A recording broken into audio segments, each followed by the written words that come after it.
Dear friends, disciples, and devotees, I have been asked to speak today on the current situation.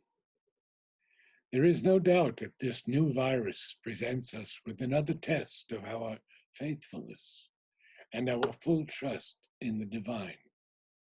Hopefully, we have all read Mother's words, quote, "The only hope for the future is in a change of man's consciousness, and the change is bound to come.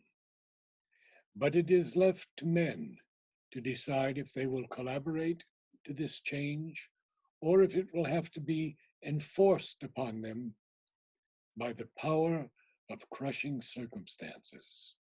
Mother, 31 January 1964.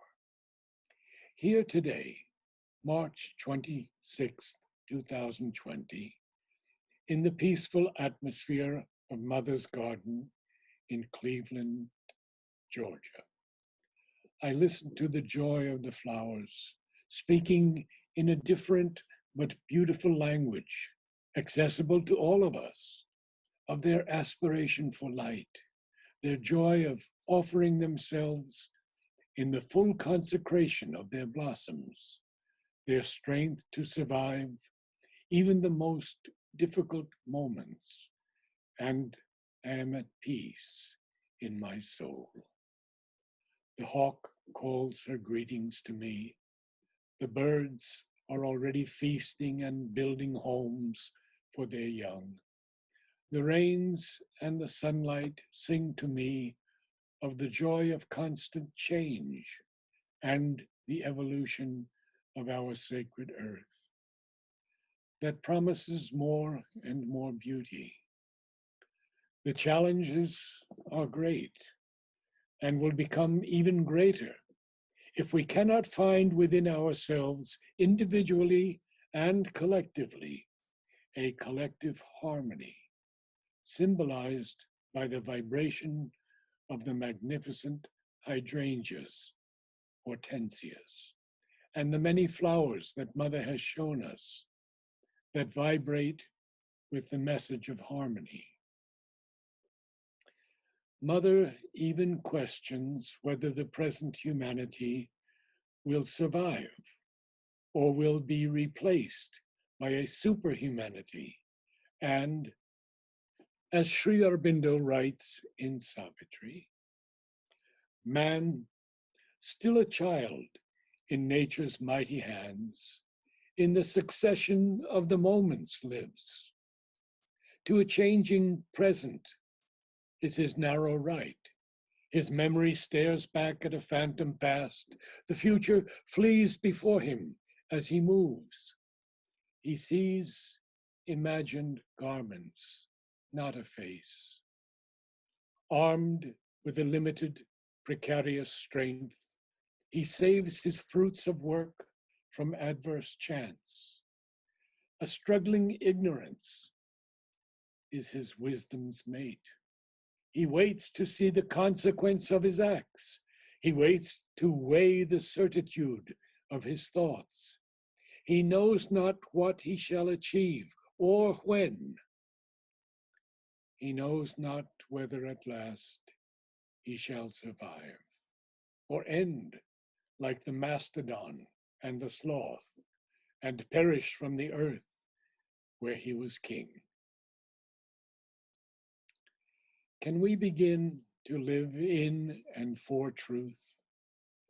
Discard progressively, or in one moment of total surrender, the overbearing prejudices and preferences of our mind, and open our bodies and our entire being to the supramental force that is now so active on the earth, and prepare ourselves for the life divine that awaits us and welcomes us to participate in a life cleansed of all its grossness, greed, power lust, and one that recognizes the divinity in all. Mother, New Year message for 1970. The world is preparing for a big change. Will you help? Question 1. What is the big change for which the world is preparing? Mother, a change of consciousness. And when our consciousness will change, we will know what the change is.